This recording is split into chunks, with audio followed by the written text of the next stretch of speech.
Why did it take 3 attempts to delay something today?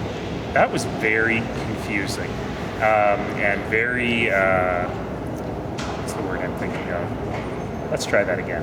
That was very confusing and very uncommon for council to do that. But I am pleased that council did eventually do that. I think enough people realize that there were so many moving parts on this issue that to make all those people who came today sit through a public hearing and then sit through another public hearing when some of the moving parts sorted themselves didn't make any sense, and it made much more sense for everyone to come back in January with what I hope is a better plan. Now, it's a fairly big development, so what are the benefits of waiting until January? It's a very big development in the inner city, right next to a Green Line station, so you want to get it exactly right. And particularly you have a community losing a golf course which has been the heart of their community. So you really want to make sure it's a very special development, it's a very good development, it's a development that everyone will be proud of. And it sounded like it needed a bit more time in the oven for that to happen. There also seemed to be a tremendous amount of fear of a second equally long public hearing on the same topic. So in delaying it, does that prevent a second public hearing? Oh no, it guarantees another public hearing, but at least only one, if not two. But I am also hopeful that if the community and the applicant come together and find some concessions and some improvements, that perhaps you won't have hundreds of people lined up to speak against at another public hearing. There is a fair amount of opposition in the community.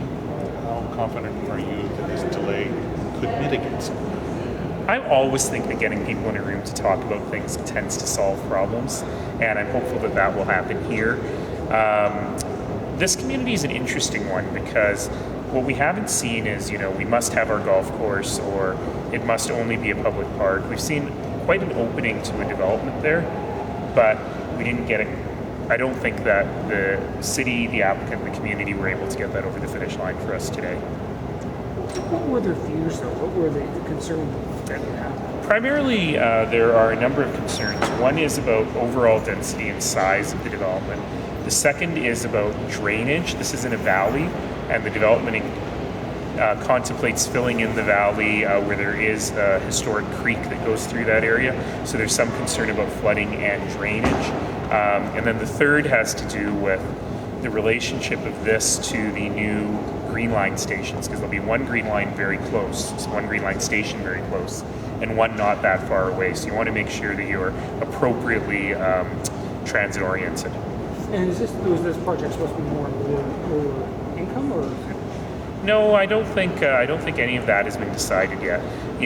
Highland Park is what we call a neighborhood of promise, which is, sometimes people call them tipping point neighborhoods, and it really is important that investments that we put in them are good investments that lead to the overall attractiveness of the neighborhood.